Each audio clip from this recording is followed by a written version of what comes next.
Please stand for the Pledge of Allegiance. Ready? Begin. I pledge allegiance to the flag of the United States of America and to the republic for which it stands, one nation, under God, indivisible, with liberty and justice for all. You may be seated. Good morning, Buffalo ladies and gentlemen. Happy Tuesday. Today is Tuesday, October 24th. For lunch, you can choose from a chicken patty on a bun or a build-your-own pizza stacker. Your fruit and veggie choices are leafy greens, cucumber, celery, baby carrots, tomato slices, apples, oranges, or green grapes. And your sides are baked beans. You can have your choice of milk, and there's ranch, mayonnaise, and ketchup on the side. Today for our clubs, we have Buff's Rec Club, Buffalo's Girls Club, Dance Club, D&D Club, Math Rocks Club, Reading Ninjas, Student Council, Switch Club, and Young Rembrandts. All right, for birthdays, we have two birthdays today. Today it is Maria's birthday in Miss Alcazar's class and Sebastian's birthday in Miss Rosales' class. Happy birthday, you guys. I hope you have a wonderful day. All right, let's jump back into our IB key concepts. So far, we have talked about form, function, causation. Remember, form being what is it? What does it look like? What's it made of? Function being how does it work? Causation being when we ask questions about cause and effect relationships, why something happens. So then today, we're going to jump into the idea of change. How is something transforming? How is it changing from one space to the next? So when we focus on how things are different from the beginning to the end, we're focusing on change.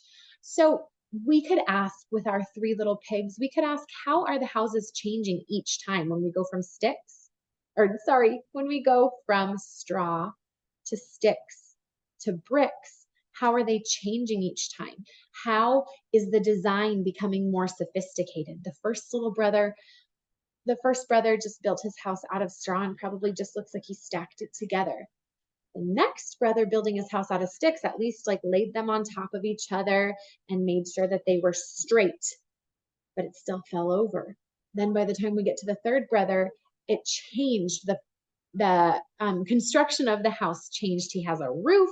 He has the mortar between the bricks that's holding it together like glue. He has a door and windows, all those nice things. So how has it changed? How's it transforming?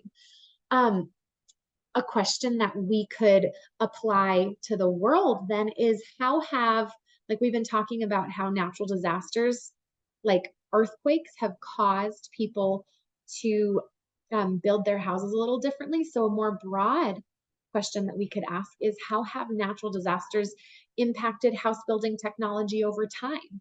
People didn't necessarily know that they would need their houses to stand up to an earthquake or a tornado until that happened.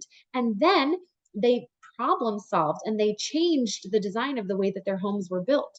So how have we changed our houses based on natural disasters? Or how have new technologies and methods of building changed house construction? So a long time ago, people used to just live in caves or in places that were already structures that were already built for them.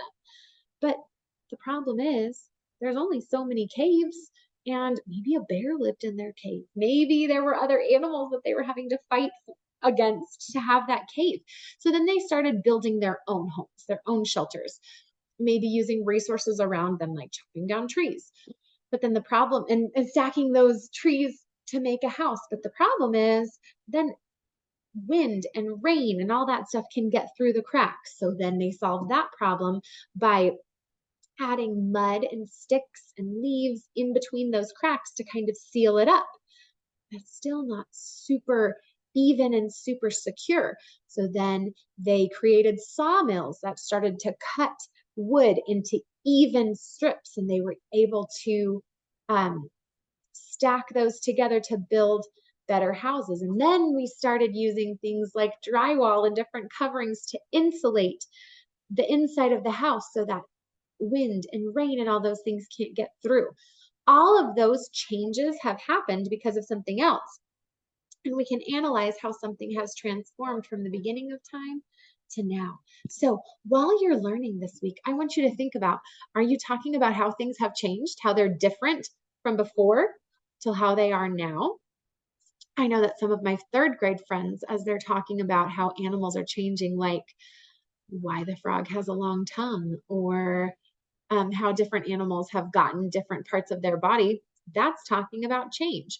Now, a lot of those are just pretend stories, but they're stories that are focused on change. So think about, what lens am I looking at this learning through, and what new questions can I come up with?